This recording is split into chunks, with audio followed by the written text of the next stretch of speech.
Мишель нь таргаа бүрээд нэвтрүүлэгтээ орох гэдэг.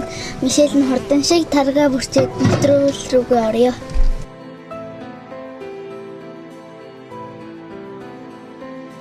Сайн байцгаана уу? Мишелийн хөтөлбөрийг үзэж байгаа хүмүүс ээ. Өнөөдөр бид миний ээж эдний хэрэгслүүдээр аялаа. Жолооч аль юмээр аялах вэ?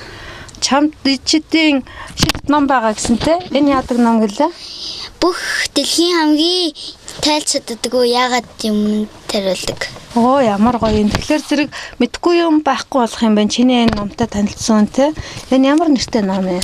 Энэ Тэрслүү охидоо зориулав. Зориулсан ном юм уу?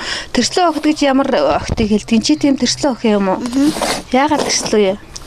Би ээжидэд итгэдэг болохоор ээжидтэй олсон дэлхийг аврахсан гэж бодчихсон чинь дэлхий муу болсон. Би тэгээд дэлхийг аврахын төлөө эдэрнийг ээжидэд зориулагдсан.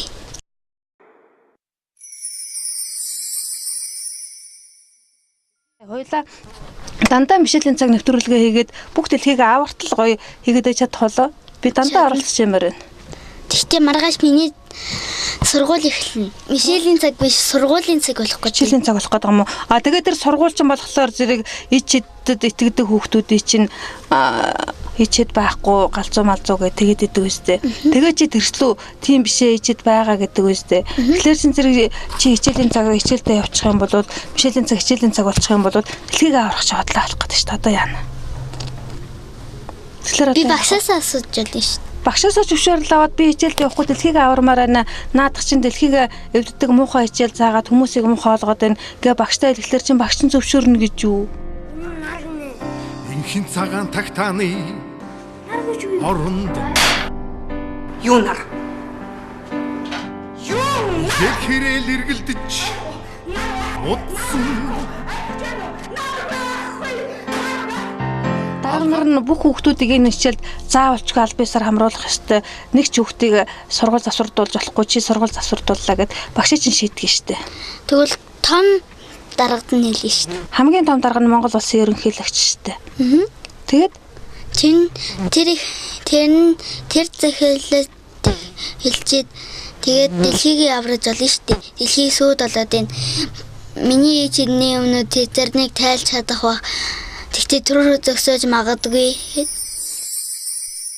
Миний ээжид магадгүй аюулыг дүр зогсоох юм билүү. Би ерөнхийлөгчөөс гуйхаад үзье гэх Мишелийн энэ нүг томчууд бидэнд юу ойлгуулахыг хүсв. Их дэлхийг аврахыг хүсч мөрөөдөх манай Мишелийн энэ мөрөөдлийг бүх дэлхийн хүүхдүүд бүгдээрээ яг адилхан хүсч мөрөөддөг. Харин тэдний тэр хүсэл мөрөөдлийг албаар тасдаж шаргадаг нэг зүйл бий. Тэр бол мөнгөний шашин номлодог сургуулийн танхим. Юу нар? хэрэл эргэлдэж удсан Энэ танхим өнөөдөр түрүүчээсэн эзгүүрч мөнгөний шашны номлогчид цаашид сарын цалингараа амьдрах аргагүй түрээд байгаа тул ажил хаялт зарлаад эхэлсэн. Багш нарын сарын цалин хэдэн төгрөг болж иж ахуй амьдралд нь хангалттай хэмжээнд хүрэлцэх юм бол хэрвээ багш нарын сарын цалин амьдралд нь хангалттай хүрэлцүүс хэмжээнд хүргэж нэмбэл юу болох вэ? Нэмэхгүй бол юу болох вэ?